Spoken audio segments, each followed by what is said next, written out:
that doesn't work for me. I don't want to work for a guy like that. That's fine. There's 17,000 other people you can work for. We get up early, we start our day early, we work late. And we're savages when it comes to that schedule. If this man is calling you at 4:30 in the morning, you're going to be very, very rich. Today, I'm speaking with Brian Benstock, General Manager of Paragon Honda, the #1 Honda and Acura dealership in the world. We discuss his career-long journey to $1 billion in sales, the wild success of his 24-hour service center, how he mentors and develops his key employees into car sales savages, being mentored by Jack Welch, if you don't know the name, Google it, and much more. Don't forget to click subscribe so you never miss an episode. What's up, everyone? This is Car Dealership Guy. You're listening to the Car Dealership Guy podcast, which is my effort to give you access to the most unbiased and transparent insights into the car market. But before we get into the show, this episode is brought to you by Cars Commerce, the platform to simplify everything about buying and selling cars, including the quote-unquote follow-up. Let me explain. Dealers, fast and effective follow-up is crucial for converting leads into customers. But here's the problem. 40% of shoppers report that they are not getting timely or helpful responses from dealerships. This is a huge problem because your own team could be leaving 4 out of every 10 sales opportunities on the table. Cars Commerce makes it simple to measure and improve your follow-up performance. A Cars.com experience report tracks the percentage of leads your team is responding to and how customers rate those responses. While Dealer Inspire's retailing technology enables your team to quickly text follow-ups with personalized financing options to make the most out of every opportunity. To learn more about how you can measure and improve your team's follow-up performance, go to carscommerce.inc/experience or click the link in the show notes below. This episode is also brought to you by AutoFi. Most digital retail platforms are limited in their capabilities and fall short on empowering dealers to convert shoppers into buyers while protecting profitability. AutoFi delivers done deals by empowering your dealership with the technology to land customers on the right vehicle and deal. From payment configuration, F&I product selection, credit, and real-time lender offers. Plus, the back-end selling tools to help close the deal. This accelerates the deal no matter where the customer is, on the dealer's website, over the phone, or in the showroom, and translates to a faster sale with better customer experience and higher profits.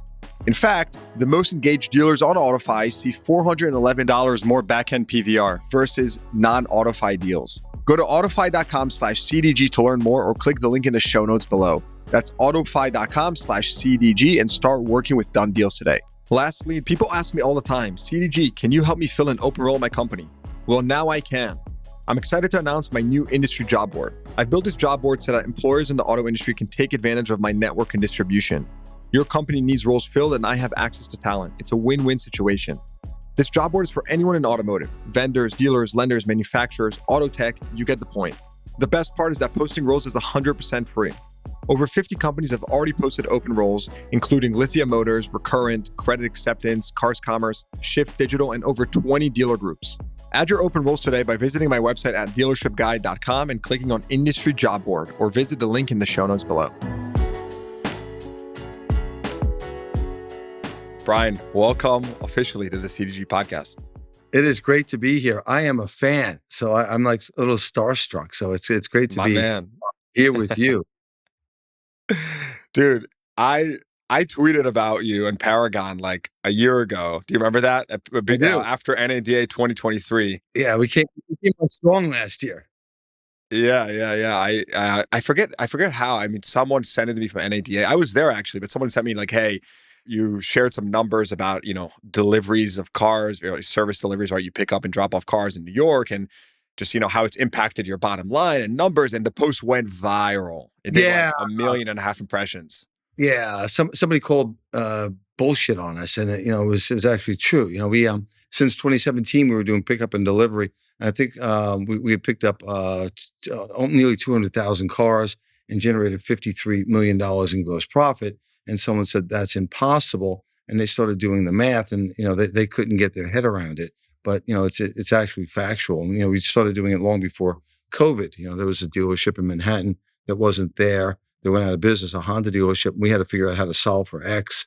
And, we came up with several terrible ideas. I was going to have a truck go in and pick up cars from a garage and, ask the customers to drop the cars off at the garage. Well, that was a terrible idea. And we thought of, another way that we were going to go pick up the cars from the old location, doing it one at a time. Well, that was terrible. Then we were going to try and incentivize the customers to come to the dealership. And, it took 45 minutes to get from Manhattan to the dealership and then 45 minutes to have an oil change and 45 minutes to get back. That was terrible. And then we just thought, hey, what if we put the dealership on the phone and just picked up the customer's car and serviced it overnight while they were sleeping and brought it back to them.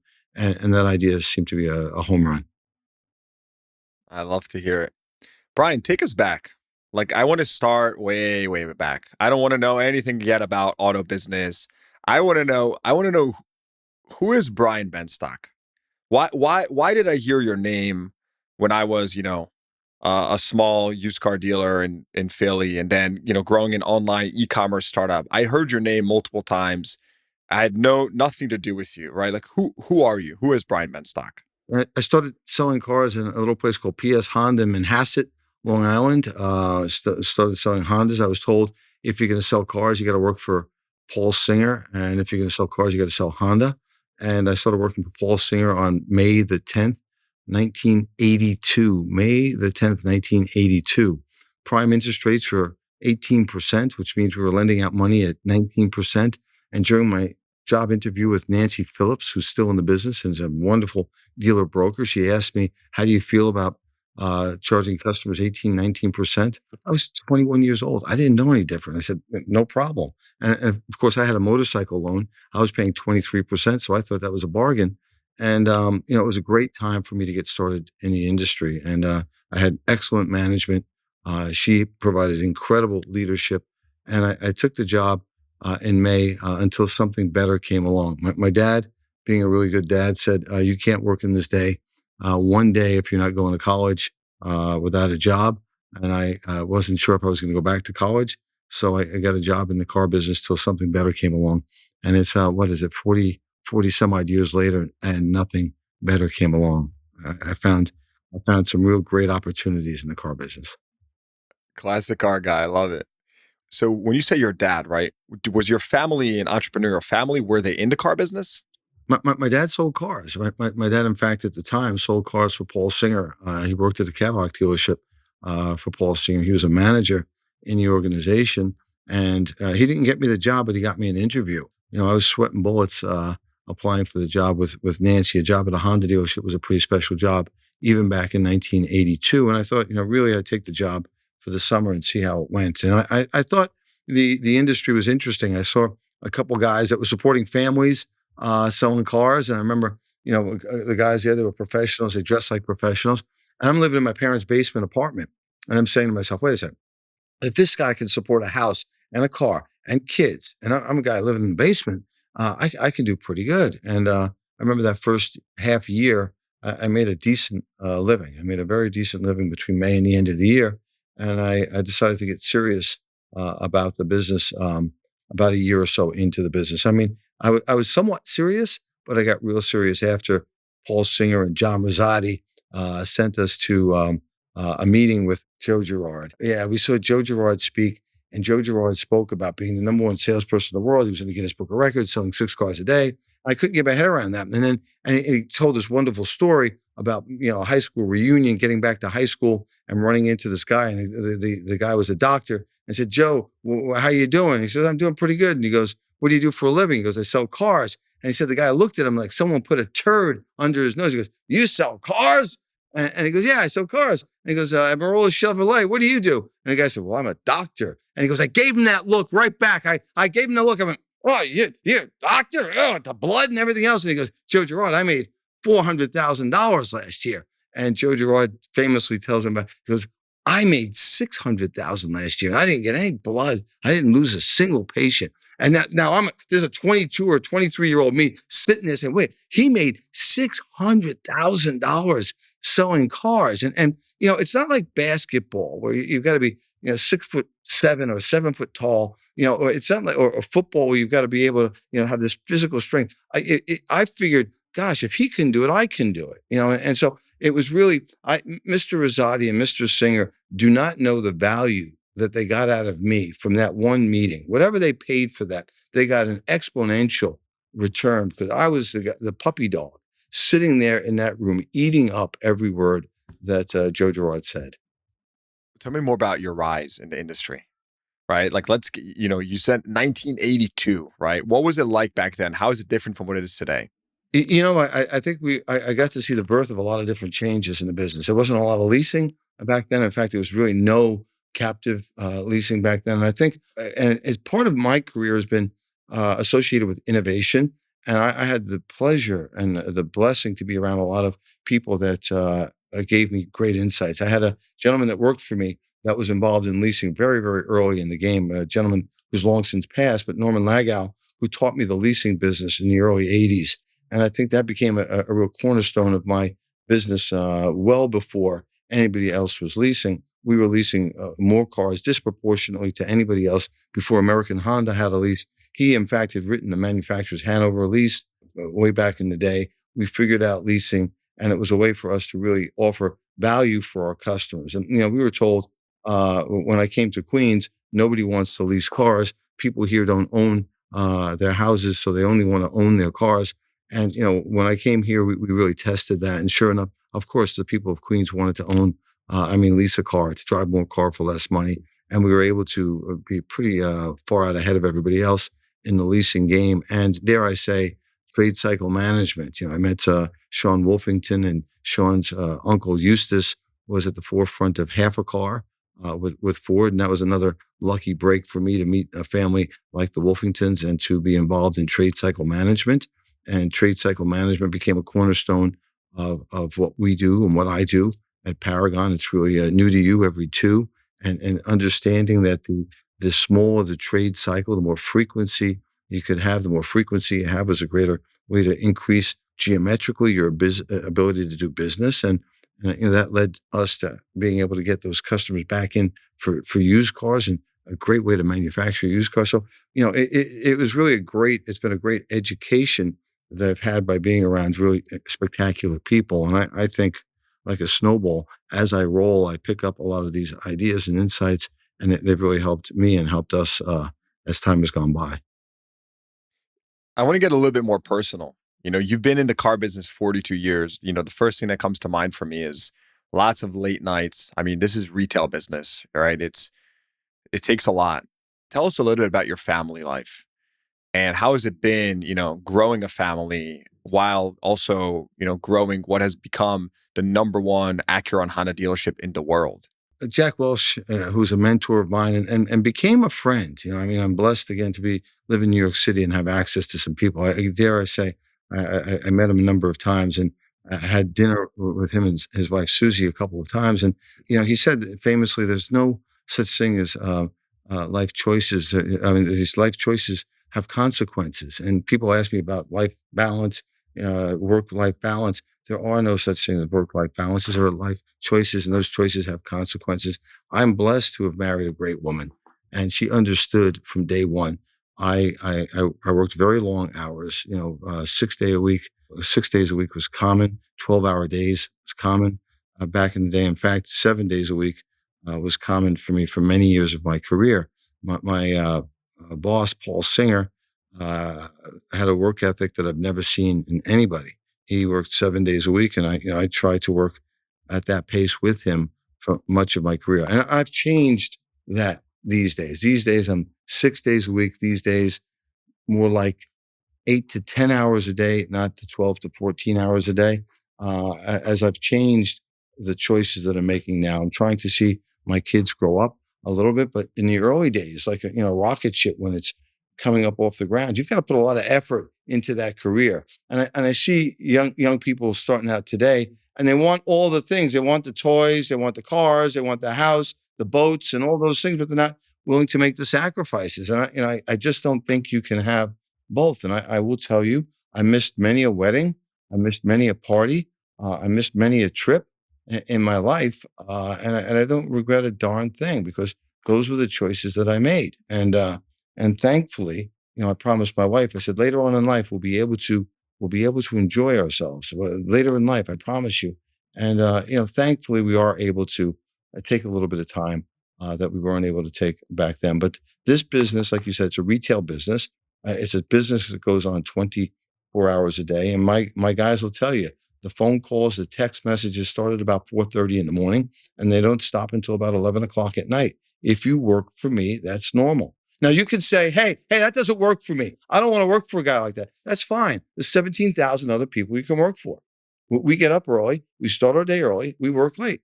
And we're savages when it comes to that schedule. And I can tell when my guys wake up because they start to return the text. Some are at 6, some are at 7, some are at 8 o'clock in the morning. But I'm looking at the data first thing in the morning. I'm looking to see where we're at. I'm looking to see, hey, attaboy, good job. Or, hey, you told me we did this and the data says that.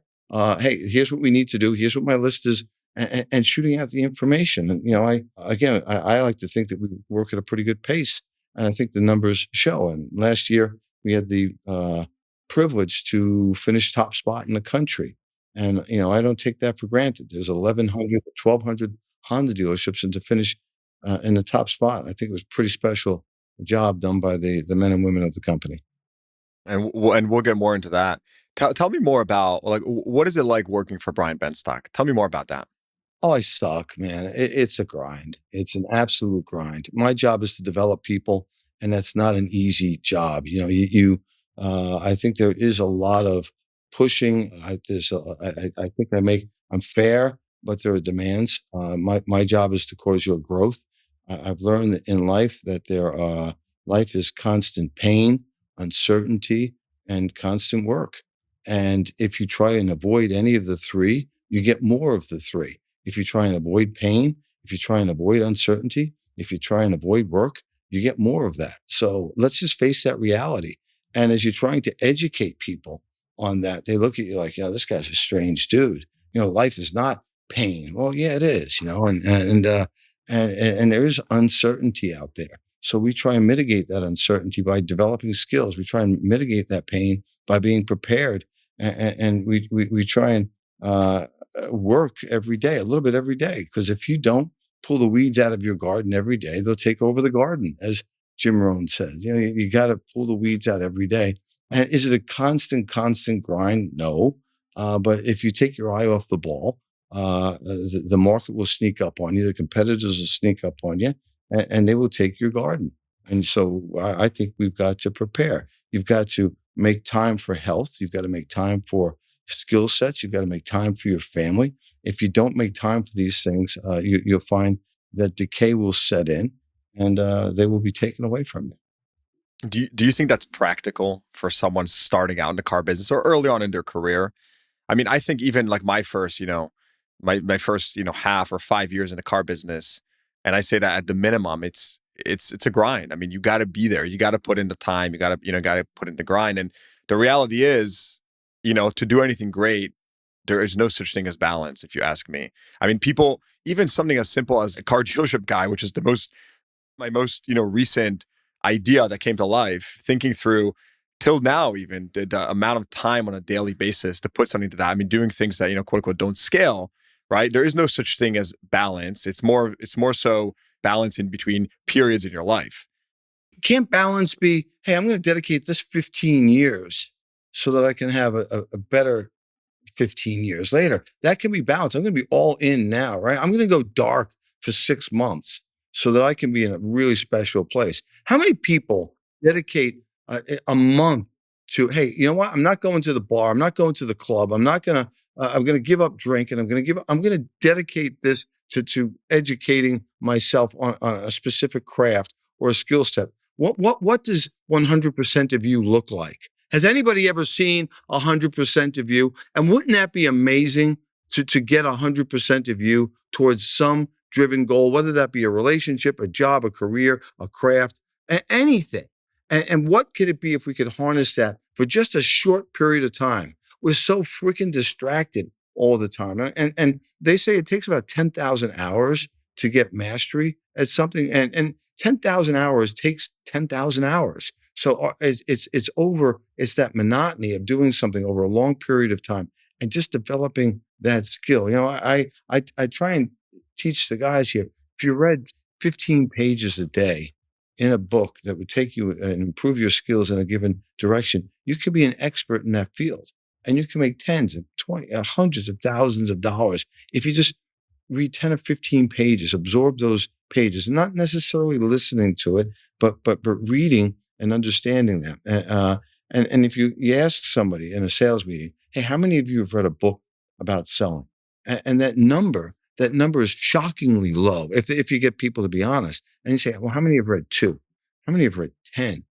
How many read 15? And I've got, I don't know, I absorb, I eat, books. I mean, I read a lot. I'm a voracious reader, and I was a terrible student at school. But that boss of mine, Nancy Phillips, told me the solution to any problem you've got starts with the turning of a page, and I sort of wrote that down in the back of my head and started, reading books. And isn't it a blessing that by getting up in the morning and reading every day, my oldest daughter, my second oldest daughter, Trinity, started watching me and getting up in the morning. And she'd get up early in the morning and she'd grab a cup of coffee. She'd go and she'd start reading. And I don't know what she's reading, and she's reading and she's reading and she's reading. And she became an exceptional student, which I was not, as I said, when I went to school. And she finished one of the tops in her class in a very high school. And last year, she got accepted into Cambridge University in England, which is one of the top schools in the world. And I'm proud to say she reads about 90 books a year. And she's not reading love novels. She's reading pretty intense books. So, those habits can change people's lives. And I don't know where her journey will take her, but I think it's a pretty interesting spot. And so, the people that are around me at the dealership that understand that this stuff can really have an impact on your life, I think hopefully they're better off for it. Because I think our job as a leader, as mentors, is to develop people. And that's the most rewarding part of what we. Here's my question. You seem like an intensely focused person, right? I speak with a lot of people on a weekly basis, different walks of life. You seem someone who's intensely focused. What got you to this point? Well, like, was it someone? Was it something? Why? I have had a series of great mentors. The office that I'm in now was Paul Singer's office, and I worked for him. Uh, isn't it? I don't know how spiritual you are, and I won't get into that, but I started working for him on May 10th, 1982. He died on May the 10th. And there are no coincidences. He died on May the 10th, 2006. And so I worked for him, I guess it's 24 years to the day. He was an intense worker. I still work for him, and I think he set a blistering pace. He was elegant, eloquent. His nickname was the Silk Hammer. He was soft-spoken but driven. And I think that I feel like I'm carrying on his mission. So I'm mission-driven. And we're not done with the mission now. I'm proud that his wife, who's my partner, has given me the opportunity to continue what we started so many years ago. And I think, Yossi, one of the blessings is when you realize there's more there. And so how can you be done when you realize, whatever, you deliver 1,000 cars, let's say, in a month, and you realize, gosh, with all the opportunities we had, we left so many opportunities on the table. And if you look at the number of people that visited your website, and you look at whatever the outcome was, whatever you delivered, you realize, gosh, look at all the deals, the transactions we missed, and how do we go after that? And that you'll never get there, right? And so that's the challenge: is how do we get there? How do we serve more people? How do we serve them better, faster, quicker? And I think that's really the mission that we're on, and that's the mission I'm on. Brian, how do you allocate your time today? I'd have to imagine it's shifted a lot over the years. And so today, like, what does a week for Brian Benstock look like? Well, I would start out with a day. Day starts at four in the morning, and it's reading from 4 to 5, coffee, and then exercise generally from 5 to 6:30, data from 6:30 to 7:30, a shower and whatnot, and breakfast till 8. Travel time, which we try and make efficient use of the travel time, and then it's usually work from about 9 till I guess about 7. Dinner time, family time, and we start it all over again.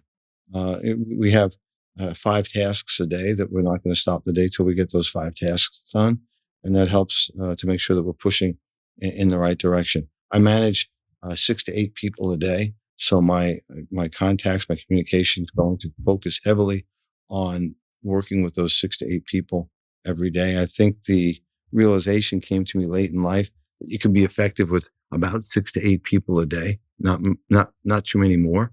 then that doesn't mean you can't communicate with thousands of people in a day. But talking about the development of people, it's 6 to 8, and I've got my 6 to 8, and sometimes it shifts a little bit. But there's 6 to 8 people that I rely on to drive what we're doing, and maybe now with the new store of my planes, I've made that 8 to 10. But I look up to the Roger Penske's of the world, my hero. How do you do 170 stores? How the heck do you do it? And he's really good at it. With the Terry Taylors and these other guys, they're just phenomenal icons. And I've got a very small little world that I operate in, and learning to scale that is what's next in my. How do we scale that? Tell us more about your team, right? So you mentioned these 6 to 8 people. Who are they? What do they do? Like what type of compliments do you surround yourself with, right? Or better, how do you compliment yourself? They've got energy. They've got, the Jack Welch 4 E's, right? They've got energy. They've got edge. They've got enthusiasm, and they execute. And so we're going to focus on that. And they're youthful. They're not young, but they're youthful. Some of them are young, but they've got to be youthful. They've got to be puppy dogs. They've got to have that zest, that drive, to get some stuff done. They're male. They're female, right? They're multilingual. I think they can communicate with the team that we have. They're very, very well educated in the tasks that they're to perform. That's a requirement. They're up early. They are in the 5 a.m. club for sure. It is not uncommon for any of them to hear from me before 5 o'clock in the morning or at 11 o'clock at night. And without Is that a prerequisite? Is that a prerequisite for working I for would you? know Like I have to you wake up at you 5? can't legislate. I don't think it's legal to legislate that. But it's but certainly it's not uncommon for us to communicate in those hours. I think for me, I'm clear at that time of the morning. Man, I'm clear at that time of the morning. There's a stillness that's there, and I think it's best to get those ideas out. Again, if I'm breaking any state or federal laws, I apologize.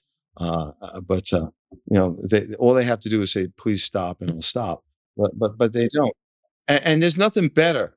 There's nothing better than to get a text message from somebody. I got a freaking idea, and there's somebody that's on fire. Okay, hey, can I call you? Yeah, call me. And there's a guy whispering because I know his wife is asleep someplace. And hey, da, da, da, da, and they give you an idea. And I freaking that's that energy, that enthusiasm. That's that puppy dog with the tail wagging. I just figured something out. And okay, think it through. No, I did. And you love that, right? Those are the kind of people you want to be around. Whether they be partners or they be leaders in a team. That's what we're looking for. How do you find yourself sifting for that, right? Like, how do you attract that type of talent? Where did it come from? Yeah, the last thing I want is a dead fish lying on ice with one eye open, sitting there. You've got energy attracts. Energy is attractive. We're salesmen. You've got to sell the mission. You've got to sell the vision. What's the vision? I'm the chief vision officer. Here's where we're going. Here's how I see it. Here's how we're going to get there. And if a man or a woman can't sell the vision, that they're going to be rendered ineffective. And some guys want to be swagger and cool and laid back, and they can't get that emotion. They can't charge people. They can't get them excited. And they're for me, they're going to be less effective. And I understand there are cats that really respond well to that kind of energy. That's just not the energy that works well with me. That may work well in California and certain laid back, environments. That's not the environment that I operate best in. And I think another Jack Welch, you've got to hire people that laugh at your jokes, right? He tells a story famously that his wife was applying for a job at a big accounting firm, and she tripped and she made a joke about, "Oh, that was an entrance." And the people she was interviewing for just sat there. They didn't laugh. And she knew right there, this is not the kind of place that I would fit in. And I think it's very true. You don't have to work for people that are exactly like you, but I think you said it best. You've got to, work for people that laugh at your jokes. There's got to be some sort of a similarity of kinds. And again, it doesn't mean they have to look like you. There's a word we like to say nowadays. It's the vibes. It's all about the Yeah, vibes. yeah, vibe is the right word, because if you use the word culture, which I was about to use, culture can no, that culture means, to some people, everyone's gotta look like you. No, that's not it, but the vibe, right? The vibe, is the right word. Like a pitching fork. Everyone's in tune. That vibe is a good way of putting it. Yeah. So tell me, how long did it take you to become a partner at your store? How many years was that? It seemed like forever, but it was the right time. It came about somewhere in the late 90s, 97 or so. So it wasn't that long, 15 years, 16, 17 years. Do you think that for people listening to this, for any up and comers, do you think that opportunity still exists out there? Yeah, it does. But you got to be patient. And it takes plus or minus 9 months to develop a baby. And it takes a long time. As a new dealer now, it takes a long time before you develop the trust to make somebody a partner. And I know a lot of dealers that throw out these fake partnerships and they make people partners, but they're not really partners. They can throw you out at any minute. That's wasn't the arrangement I had with Mr. Singer. When we became partners, I was a real partner. He pushed a basket of checks across the desk and said, "You're my partner." And I remember quite vividly, the first check that I had to sign was a floor plan check, and it was for about 170,000. I have the check, a copy of the check. And when he left the office, I called the controller and I said, "Nick, is the money in the bank account?" And he started laughing because, of course, I said, "Because I've never signed a check for this much money." And it was a payoff check for $170,000. And when somebody's going to trust you to sign checks like that, you want to make sure that you know who you're in bed with. And so those that are fighting for that, remember, it's not just a fair weather relationship. You've got to be there for the good times and for the bad times. And trust me, I've been through all the times with my relationship with the Singer family, for the recessions, the floods, the insurance problems, everything that you can go through. And you've got to be standing there, not just for the times when the money's coming in, but when you reach those times when you're truly tested. And you'll know how good your marriage is when you hit the rocks. You'll know how good your attorney is when you've got an impossible case. You'll know how good your doctor is when your doctor's tested in a life or death situation. That's when you know what you're dealing with. And the same thing I think is true in business. You'll know how good your partner is when he or she is truly tested. Anybody can cheer when the temperature's right and the game is going your way. But do you have faith when your team's down by 3 touchdowns with 5 minutes to go in the game? Well, that's when the real fans are. I want to get into some of the brass tacks here. I think we've talked a lot about your really impressive background and rise in this industry and just what you've accomplished. And you sell, I mean, over 32 cars a day, 950 cars a month. Based in New York. How did you get to this stage? And I like tactically, right? What is it like to operate in your showroom? How do you put out these numbers? First of all, we don't do any fleet. I want to say that no fleet, no broker business. And a lot of the dealers can't get their head around that. A lot of these Honda dealers with these franchises that are worth millions of dollars, prostituted by selling cars to brokers, and they're going to turn their multi-gazillion dollar franchise into a Nissan store, and it's a disgrace. We don't do that. We don't do it. It's belly button to belly button, one at a time, because I'm not going to prostitute my business by selling cars to a broker. We're going to sell the cars retail. I'm in the retail business, which is why when push comes to shove, our dealership's profitability numbers are staggering and our business grows, and the past 3, 4, 5 years, even the stupid dealers, as an accounting friend of mine said, made money. But right now, all of a sudden you see panic because we've had a little pullback in the market. And I don't mean to say stupid dealers, but even the bad dealers made money. And now it's a fun time. I had breakfast with a dealer this morning, and I said to this Alan Dubray, he's an Acura dealer, a Honda dealer, excellent dealer. I said, Alan, this is the fun time for us because all the other guys are going to be jumping off a bridge, and this is the time when let's go, guys, roll up the sleeves, take out the playbook, and let's go. And we saw last month a dramatic increase in the New York market in broker business. Guys are panicking and selling off their inventories to brokers. So when you ask about doing volume of business, we have a very healthy database that we can turn to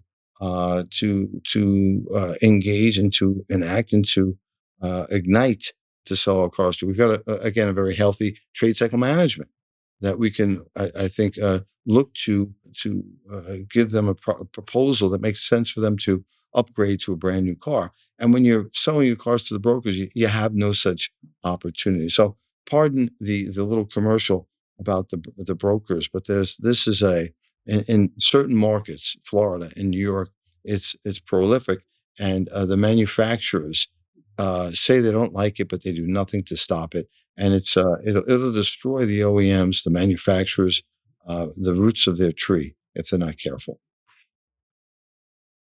Whenever we used to have tough sales months, we would always just, say one word, right? Fundamentals. And so I'm curious with you, is it for you like the success? Does it come from focusing on the fundamentals, or is there also some real nuances to the way you operate?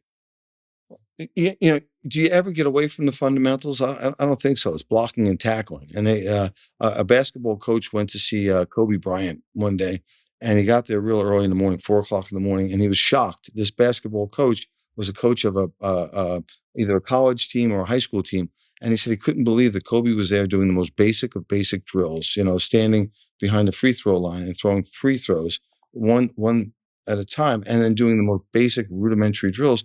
And he asked him about it and says, well, where else would you start? It's all the fundamentals, blocking and tackling. Vince Lombardi said you have to be brilliant at blocking and tackling. For us, our blocking and tackling would really be a database mining. And when do you stop that? Talking to the customers inside of your database. And that's got to be 12 months a year, 365 days a year, and having a communication strategy to talk to the people with the highest statistical probability of doing business with you now and in the future.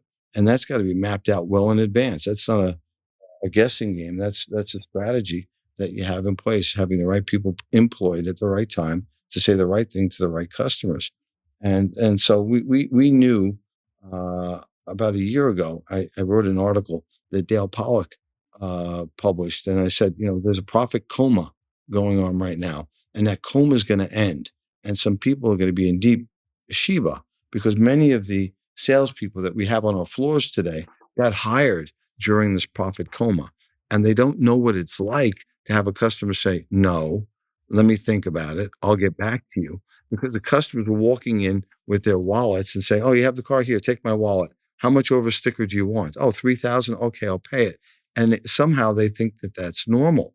And they thought that that was normal. And all of a sudden, customers are saying, no, no, no, no. I want a discount. I want 3,000 off. I want 4,000 more for my trade.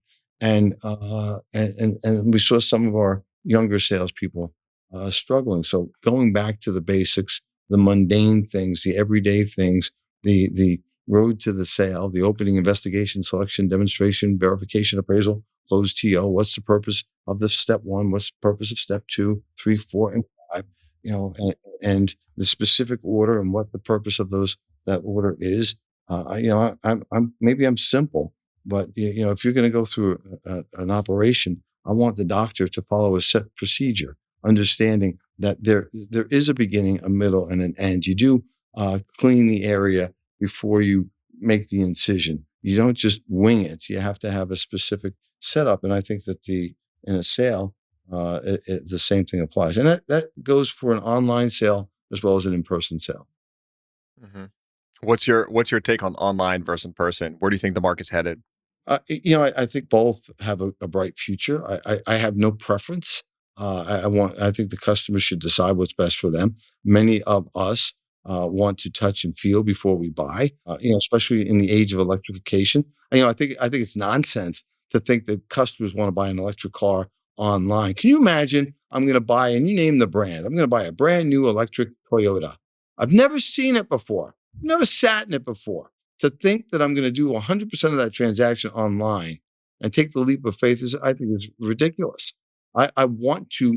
Toyota, Honda have an excellent reputation, but I want to feel this vehicle. I want to experience it before I pull the trigger. So I think, especially with the 168 new models coming out over the next 2 years, people are going to want to get behind the wheel. So I think the in-store experience still has a lot to be desired. And I think we need to change what the store looks like. I think Professor Galloway calls it the stores need to become a temple to the brand, a temple where you can encourage, touch, feel, start it up. And again, that's the wonderful thing about an EV. You can have that thing fully running inside the showroom so the customer could really, with the exception of driving it, I may not be safe to drive it around the showroom, but you could really get the customer immersed in all aspects of the car, fully lit up like a Christmas tree inside the store, which a lot of dealers are hesitant to do, and then change that experience inside the store to make the store a temple to the brand and really focus on that customer experience.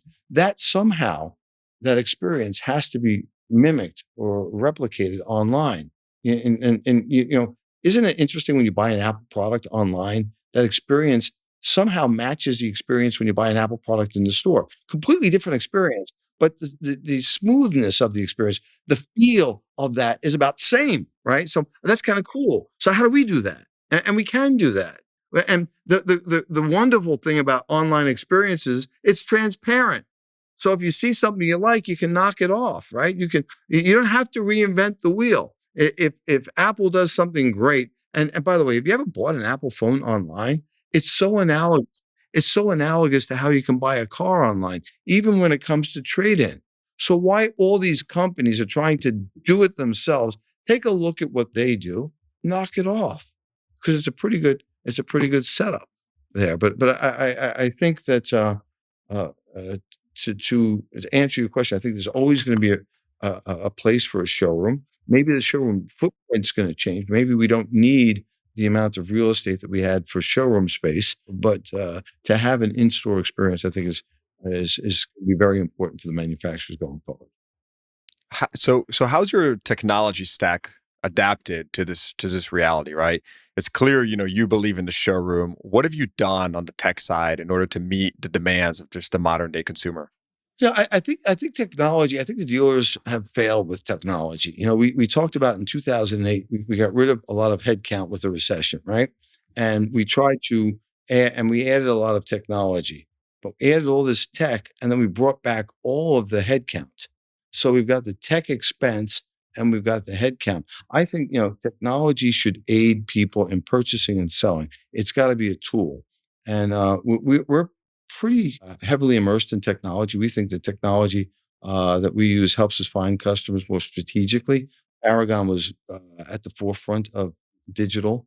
I think that was one of the things that when it came to people were saying, how do you become the number one certified dealer in the world? Dale Pollock and I got together very early in the Empower days before V Auto, and Dale showed it to me. And it was great. My people refused to use it because it made the men feel less like men. I'm not going to use it. I'm not going to let a computer tell me how to put the right number on a car. And I said, Dale, come back to me when it has an offensive tool, not just defensive. It would put the number on the car.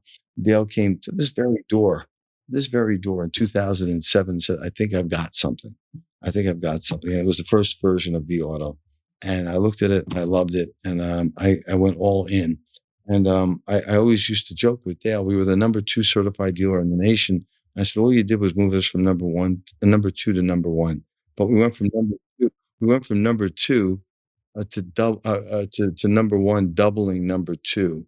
And we've held that position for Honda and Acura for pretty much unchallenged for about 15 years. And it was really just a tech play. I learned that it's a math problem, that it's not up to old Sharpie boy's gut. It's really just a math problem. And when we saw it as a math problem, I'll give you an honest moment. When Dale looked at my inventory in 2007, the average age of a used car at Paragon was 150 days. 150 days. And he said, and he's telling me my inventory was way upside down. And I said, but Dale, and I mentioned the number like 6,000 a car gross profit. I was really proud. And he said, but look, what about at 150 days? At 150 days average, you were doing $6,000 profit. Right, at a car. And he said, yeah, but what would happen if you took those cars to the auction? I said, I don't know. He goes, I do. And he gave me a number. He said, you probably lose $1 million. So he said, if you subtract that from what you made, you didn't make what you thought you made. You probably lost a bunch of money. And I committed to fixing it. If you identify a problem, what would you do? We fixed it. And since that time, our average age of a car for the past 15 years has been about 21 days. And our turn Is that on a used car? Yeah, on a used car, with very little exception. It's been about 21 days. We corrected the problem. And I said, isn't it interesting? A man who's blind gave me insight and taught me how to see my inventory, because I wasn't paying attention. We'd write down some of the old cars and we'd sell them. Write down some of the old cars and sell them. I said, well, rather than write them down, how about just not letting them get old and turning the inventory? And so we use technology in a pretty special way at that time. We've applied that now to many other uses. We teamed up with Google in I guess it was 2011 or 2012, and so looking at how we could create a frictionless transaction for service. That was in 2014 or 2015. We wanted to create a frictionless transaction, and I wanted to do it for selling. I had an Alexa. Whose idea was this, by the way? I did read about this and I've heard about it. Whose idea was this? So I'll tell you what happened. Somebody sent me an Alexa, and I didn't know what to do with it. And I'm a big coffee fan. And so I said, hey, Alexa, order Starbucks coffee. And it said, Keurig K-Cups, 24 cups, $34. I said, okay, buy it. What's your code? 1234. And I forgot about it. The next day, a box of K-Cups came to the dealership. And I went, holy shit. That was a frictionless transaction. This is terrible. I called somebody else into the office. I go, watch this. And I did it. And the next day, another box. I must have 15 boxes of coffee in my office, big boxes of coffee. And I had an executive from Honda. He said, look at this. And I was, now I'm collecting the boxes, and I realized that they were sourced from all different places. And so it appeared that Amazon was whoever could fill the order first and best would get the order, and the price was the same. So they were agnostic who filled the order. And so I met up with the people at Google, and I was speaking before the audience at Google, and I said to Google, what's the number one search engine? There's all these young kids, and I say pimple-faced kids. They're all young. I'm old. They're all young. They all had their Apple computers open. And I said, what's the number one search engine? They went, Google. And I said, what's the number two search engine? They went, YouTube. And I said, you're all real proud of that, and that's great. I'm a retailer. What's the number one search engine for retail? And they go, Google. And I go, no, it's Amazon. It's Amazon. And I showed them this chart. And I said, it's Amazon. Google brings the customer to the product. Amazon brings the product to the customer. And so Amazon beats you in retail. And afterwards, a woman named Joanne Sheehan from Google said, hey, and she had an Irish accent. And she said, why don't we work on something together? Why don't we see how we can deliver products to customers using Google? And I said, great, I'd love to deliver cars. And she said, no. You can't deliver cars. You got to start out what we call the LCD, the lowest common denominator, and that's service. I said, no, I want to deliver cars. And she goes, no, LCD, lowest common denominator. We're going to go wide, and then we're going to go tall. We're going to go wide, the largest base, we go tall. And that's where it started, which was how do we deliver a voice technology, a frictionless technology where someone can use Google and say, hey, Google, talk to Paragon Honda. And without them having to touch or swipe, we could arrange for someone to pick up their car, have it brought to the dealership, serviced, and brought back to the house. And, about a year later, that was completed. And when you realize all the different tech that we had to bring into play, which is how do you pay for it? How do you keep the customer communicated? And then how do you put that on the schedule? Or how do you keep the customer informed throughout that process? And we were a little bit ahead of the world at that time, because now when you do it, you can have it on your dashboard. A light comes on in the car, and you can talk to the car, and the car can talk to you. But that led us to doing pickup and delivery, communicating with our pickup and delivery service. And like I said, we're open 24 hours a day. And so you can have your car picked up after work, serviced overnight while you're sleeping, and put back in your driveway before you wake up in the morning. Without any And give us some more numbers on that. Like, tell us a bit more about just how it's impacted your profitability, your sales numbers, everything. I seldom talk about the profitability of the dealership, but I can say that we've had 200 plus thousand transactions since 2017, and the gross profit on that's been over uh, $60 million in gross. The average repair order is double what it is if you come to the store. So all these people that are hesitant to do online transactions, the average repair order in the store is about $250. When we do a transaction where we pick up the car, it's over $500. And that's not because we're charging more. But Yoshi, the learning lessons, the lessons for us have been so great. When you come into the store, let's say you have an oil change, you wait online 25 minutes, God forbid, but you wait online 25 minutes. We write you up, you sit down in the lobby, you wait a half an hour, we get your car in. So you're into this project for about a half an hour. And now we get your car up on the lift, and we notice legitimately you need front brakes. And you're sitting in the lobby and we say, Yoshi, you need front brakes. You have two questions. What are they? How much is it going to cost me? How long is it going to take? Correct. And I've spoken in Sweden, I've spoken in Denmark, I've spoken all over, and wherever we are, same two questions. And you're not going to like either answer. You're not going to like either answer. But when we've picked up the car, and you're not worried about the time anymore. The time is no longer a consideration, and so we're getting a lot of that work that needs to be done. That the customers would say, hey, you know what? I can't. No, I got to go. I got to go. I'll do it someplace else. I'll do it some other time. And what ends up happening, we're losing that business to the independent. My competition is not Hillside Honda. My competition is not Bay Ridge Honda. We thought that was a competition, right? We took a look at a heat map and we looked in the New York metro area, and there are 6 Honda dealers within 10 miles. 6. And we thought that was a competition. There are 17,000 New York State inspection stations, 17,000 within 15 miles. It's the 17,000 independents that were eating our lunch. They get 80% of the service business. So in this case, when I say to you, you need brakes, you say to me, you know what, I'll get back to you. You leave, and you drop the car off when you're good and ready, or you have your family member drop the car off at the local gas station to get that done. Not because they're better, they're just proximate. You don't have the time to sit in my store to get that work done. So we're getting that work that we weren't getting before. So if you make better use of the customer's time, they'll reward you by giving the business to you, which was a really great finding that was under our nose the whole time that we just didn't understand. Yeah, I mean, I think it's an example of something stat in concept is so simple. Clearly, it's not simple to execute, but that's a true value add, right? For a consumer, for anyone. And we all value our time so much nowadays that it makes total sense. Time is more valuable than money for the first time in history. Time is more valuable than money. And then you see the examples over and over again. You look at Amazon, look at the business, look at the growth they've had, and it's not the least expensive price. It's not the least expensive price. They just drop it off at your front door. My wife is British. When she first moved to the United States of America 25 years ago, thereabouts, Amazon just started out. And she was somewhat unsure of where to go shopping.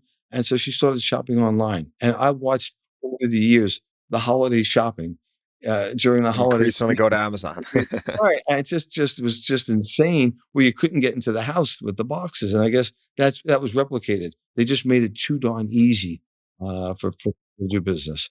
And so I think that's the lesson, right? If you make it easy for people to do business, they'll do a lot more business with you. Speaking of sales, tell me, how do you set your goals, right? Like just tell us about, like, again, more numbers. How do you set your store goals, and whatever you can share? What are your goals? Yeah, it's global domination. It's nothing short of that. No, we're looking to beat ourselves. We want to be number one in everything that Honda and Acura measures that's good. Number one in customer satisfaction. Number one in gross margin. Number one in volume. Number one in sales growth, sales effectiveness. You go down everything that they measure that's good. We want to be number one in, and certified sales, new car sales, gross volume, customer satisfaction. And it's a challenge. It's a challenge, and sometimes we will hit the customer satisfaction, the President's Award, precision team, which they always said would be impossible for us as a Metro dealer. We got that, and some of the other things fell off. But we're putting together the right team now to get all of those things done. My new store up at White Plains, man, it's a struggle. I mean, you own the store, and you think that's going to make things easy, and you find, it's not quite. What's the hardest part? What's the hardest part? It's managing from a distance. It's 30 miles away. And, I would love to live in the store, but my obligations with Paragon, I can't do it. I'm a partner here. I own that store with two associates. I can't, this store is too big. And if I don't pay attention to the Paragon stores, they'll get away from you. So I'm managing that from a distance, but I do have an associate that's going to be joining me up there in a role as general manager, and I'm excited about that because that gentleman and I have run together. He worked at Paragon for many years, and I'm happy to say I think he's joining me tomorrow at full time there, and that's the solution. I'd say it's like I'm a quarterback and he's my wide receiver. I could throw the ball full speed, and he got. I just call the play. And he'll get there. The ball will get there just as he gets there. We know the playbook, and he'll add. He knows the drill. He knows what I want. And we're looking at this as a good first step to doing many great things together. So I like to think of it as I planted a seed, a tree grew. The tree grew, gave me some shade, and now I'm going to get some to eat some of the fruit from that tree, and he's going to enjoy some of that too. I love to hear it. So I'm a curious guy. I mean, I still want to I want to know some more numbers here. So whatever you can share with us, right? So I mean, let's just start high level, right? What units per year? I mean, revenues, right? Between units and service, like what can you share there? I'm targeting $1 billion in gross sales, and And is that and so that's between Honda, Acura, the total group combined, right? yeah, and give yourself a return on sales, whatever makes you feel good, and that's the number. Got it. And then when it comes to profitability of used versus new, do you again, I love this question that I heard recently at NADA, but do you view yourself as a new car dealer that sells used cars or a used car dealer that sells new cars? I view myself as a dealer that sits on a stool, and that stool has three legs. And I started out my career as a one-legged stool. I was told I was one of the most profitable new car Honda dealers in the country, that one department, but I was a one-legged stool. And then a guy that worked for Mr. Singer, when he made me a partner, the guy went into Mr. Singer and said, "You should have never done that because Benstock doesn't know used cars." And I won't mention that guy's name, but when he said that to my partner told me that, he said, "That guy's," and I said, "I want him out of here." And he said, "Nope." He said, "Nope, you don't do that. You'd rather him be jealous of you than feel sorry for you." "I want him out of here." I said, he said, "Nope, don't do it. I just wanted you to know." And instead of getting him out of there, I just got good at used cars. And so now I'm a two-legged stool. I'm a two-legged, but I stunk at fixed ops. And then a couple of years later, I realized that fixed ops is just another sales department. And I started to get better at fixed ops. I'm still not great at it, but I'm getting good at it. And so those departments are so intertwined in feeding each other. I like to see each of those departments contributing equally to the bottom line at the store. So 2 million, 2 million, 2 million, 3 million, 3 million, 3 million, 4 million, 4 million, 4 million in gross per month. Those are the numbers I'm looking at. You're also the number one certified Honda store in the world, right? So tell us about that, right? You mentioned trade cycle time, right? You want to get people to trade their cars in faster, but how do you strategically acquire all that inventory? I'll give you a funny story. So there was a Honda breakout session at the Honda National meeting, and they're launching their certified program. And at the time, I wanted to get a Honda dealership, another Honda dealership. And Mr. Singer said, he gave me the Ben Franklin list, took out the yellow legal pad, and made a list down here. And he told me, you've got to get working capital. I said, "What's that?" And he goes, "You need working capital, the blue sky." And he got to the bottom of the list, and it was nearly $20 million. And I'm a young guy at the time. And he said, "At what level are you ready to participate?" And I think I had $200,000, which I guess would make me a 1% partner. And he said, "Listen, let's not do that at this time." And I was a little frustrated, but I get it. I go to this Honda meeting, and they're talking about the certified used car department. It's a franchise within a franchise. And they said, you don't need factory approval. You don't need any key money. And so I came back from that meeting. I was probably like one of 40 people that were attending that meeting that particular year. It was a breakout session. There's 2,000 dealers at the meeting, but back then things were great for Honda. Everyone after the major meeting went out to the bar. And I'm one of 40. And I came back and said, hey, let's get into certified. I told Sam Delenti, the zone manager at the time, I said, I'm going to be the number one certified dealer. I said, well, last year you delivered 12. I said, Sam, trust me, I'm going to be the number one certified dealer. And we started focusing on that. We set a target to do 100 certified cars in a month. And sure enough, we got 100. And I immediately, Yoshi, look, hand to God, set the goal to do 200. And then we got to 200. And we set the goal to do 300. And really just understanding of taking those customers new and renewing it, renewing and renewing. And I'd say we flattened out a little bit now with COVID and everything else, but we're back on the climb now, back on the climb. We leveled off at about 3,000 certified used cars a year on the Honda side. But the focus this year will be getting back to those big numbers, 4,000 certified used cars. But what a wonderful franchise within a franchise we were able to develop. And for a couple of years there, we were the number one certified dealer in the nation, all brands. So it was pretty cool. And I got some award from Dale Pollock. And Dale, of course, he always had his statistics. And he said, Brian started out and he told the story about, my not being really good at used cars. And he said, and since then, he had the number, it was like 15,000 certified. Chips on shoulders, put chips in pockets. Yeah, I guess so. Yeah, Dale is a very special mentor to me and a friend. Dale Pollock, he's one of those heroes in the car business, real hero. Yeah, Dale's a legend. I get his blog delivered to my email. Check that out all the time. It's really insightful, and someone that should come on the podcast. And we should bring him on. Yeah, you should. I went. Interestingly enough, I took Dale.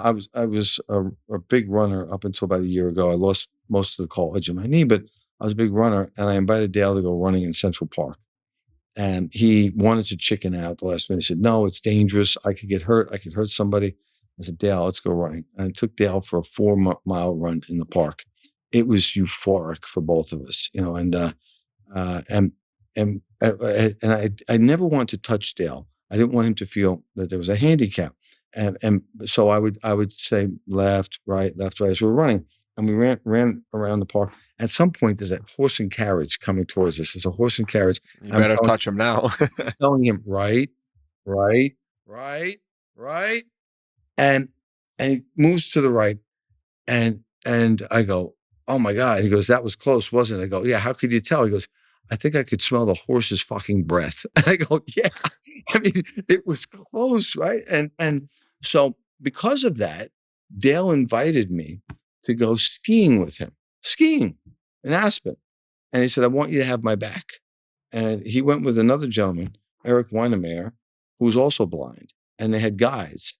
And I skied behind Eric and Dale, and I made sure nobody ran into them. And these guys skied down some pretty darn huge mountains in Aspen, as I recall. And so, I mean, these are people that are just, I mean, the people that I've been blessed to meet in this business and what do? I sell a couple of cars. These guys are heroes, true heroes.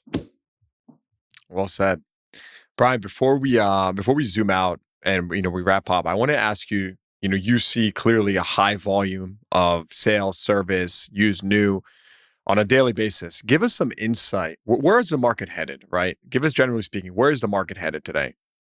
Well, I think there's some storm clouds out there. I think there's going to be some turbulence. There's a lot of instability. The market loves stability, whether it be a stock market, whether it be a car market. And we don't have that right now. We've got some difficulties in the Middle East. We've got political instability here. We've got some inflation going on. I keep hearing the notion that we're getting back to normal or back to 2019. And I think a lot of people are forgetting that in 2019, interest rates were 2-3%. And now they're 7-9%. And so when you're holding on to inventory, that cost right now, depending on the size of your store, could be several $100,000 in flooring costs. And we're keenly aware of that as a high volume dealership. So churn is going to be extremely important, and inventory management is going to be extremely important. I wanted to believe that we're going to see interest rates reduced as we get closer to the election. That hasn't happened yet. So it'll be interesting going in. The BEV, going from the ice age to the BEV age, as BEVs are being shoved down our throats. That's another little bit of a wild card for those of us in ZEV states. How do we handle that, and how do we play that politically the right way?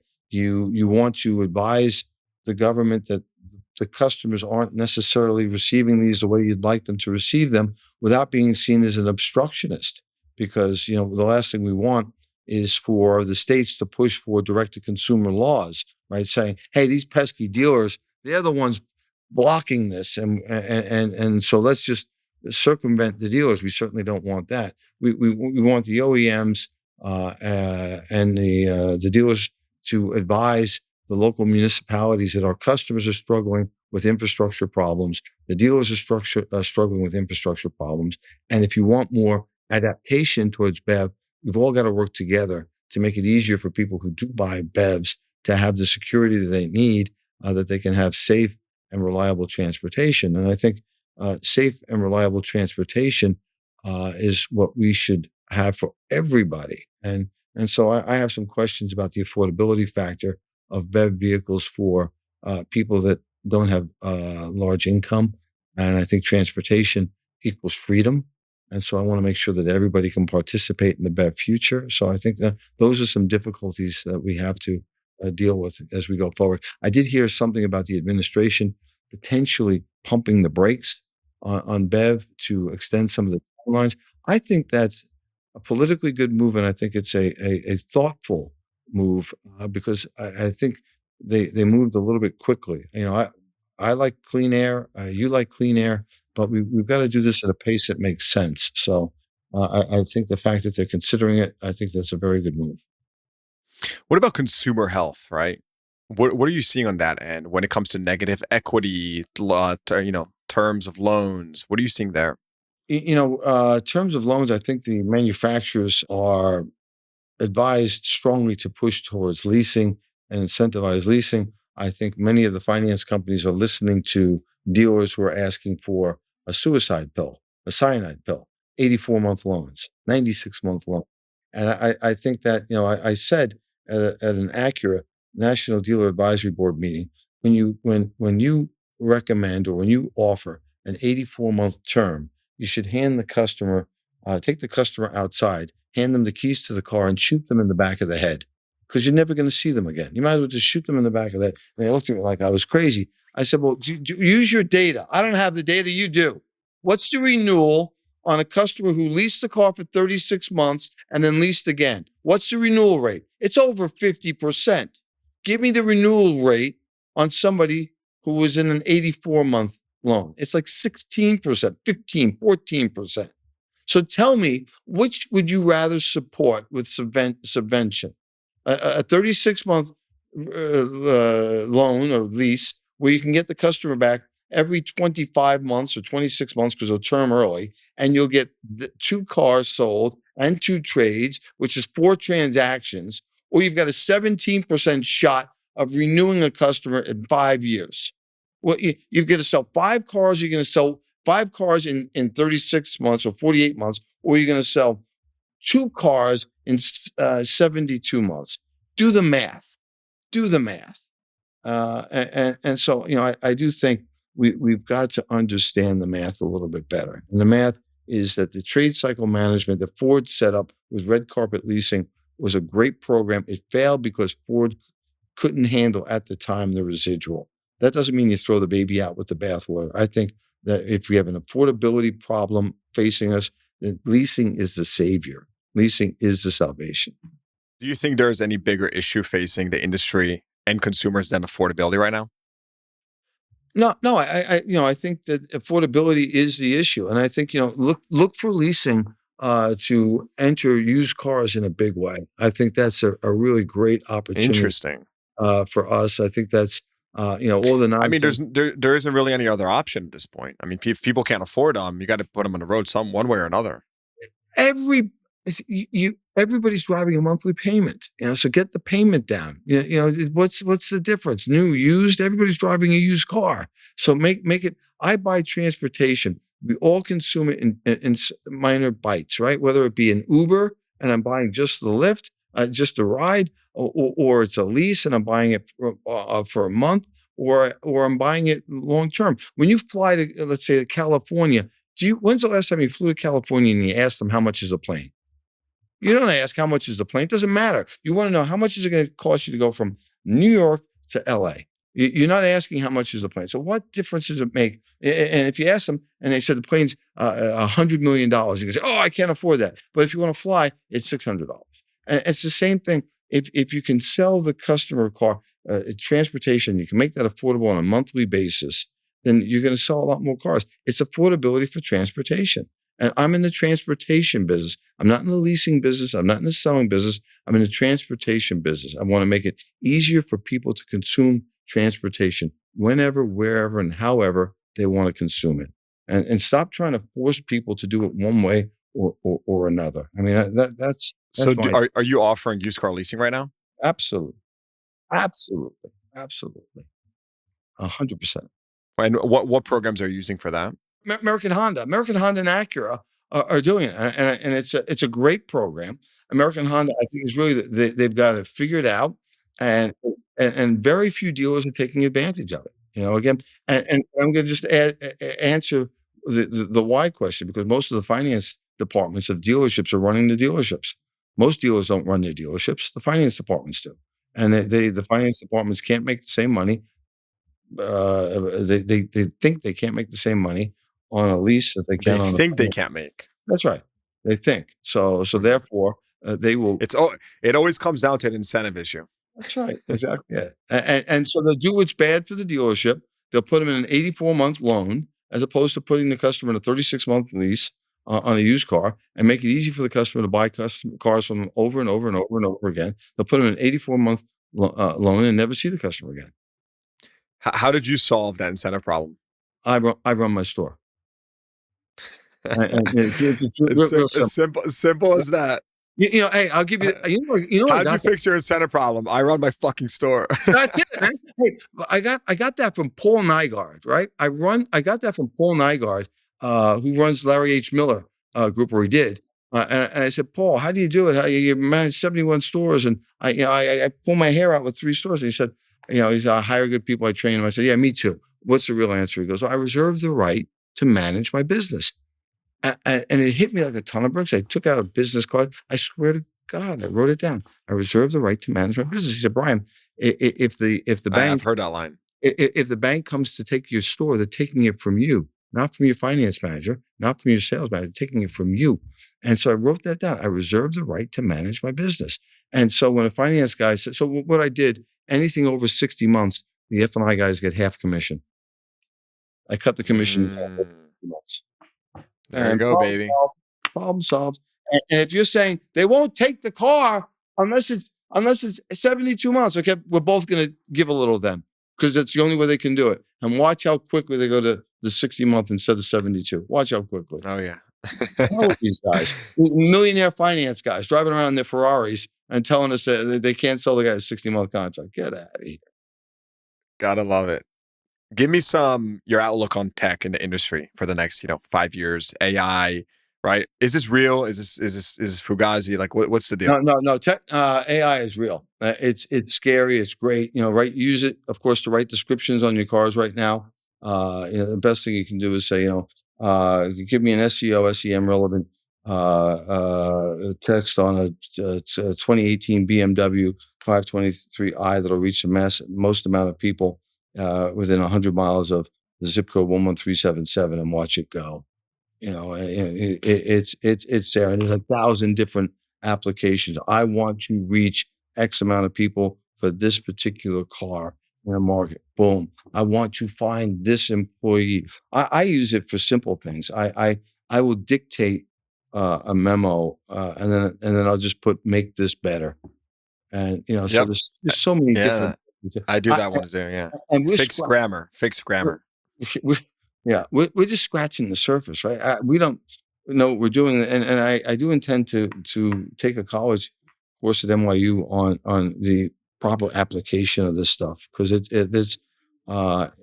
it's a whole nother world out there. What jobs are most at risk when you think about the dealership? Any? No, I don't, they're going to change, right? They're not at risk. It's just consolidation. Using in the office to mitigate risk. Certainly run titles, searches on things through AI. I think I love it. I'm you're thinking the wrong way. I think I'm not at risk. I think, how do we use it to make ourselves better? How do we incorporate it to reduce risk and increase efficiencies? That we should never look at it as something to be afraid of, but something to really help us to gain more customers. I want to, and again, the better the query, the better the outcome. How do we make ourselves more effective in the marketplace? And simply by asking for better queries. Well, we're in for an interesting ride at the pace that it's evolving. I mean, it's been unbelievable. Now you see they have Sora. You can just generate videos. It really has become unbelievable. I want to wrap up with a general question. Does anything keep you up at night at this point? Yeah, everything. What keeps you up at night? Everything. I'm insecure about everything. The legislation they're going to go direct to consumer. The Chinese are coming. The Chinese are coming. The Chinese are coming. The having China have an edge on EVs. They've got the raw materials that they're going to come in and destroy the market. I saw golf carts that we sell electric golf carts for $15,000, and they had a show, an EV show for golf carts. So they had Chinese golf carts that were $49.95. That was spectacular, a third of the price. What if they did that with cars?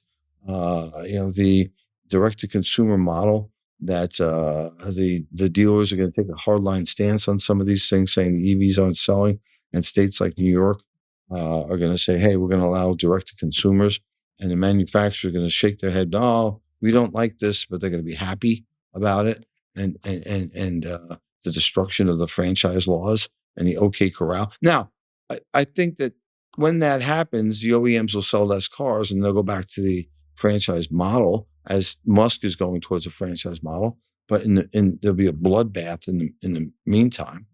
So I worry about those things. Investing at my age, I'm 63, and investing millions of dollars in a new dealership, and with all the change going on. So I think all good entrepreneurs are a little insecure, right? At all times, you're always looking over your shoulder for who's going to steal your cheese. And Only the paranoid survive. Yeah, I think so. I think it's Yeah, healthy. it's a great book. So yeah, so I'm paranoid.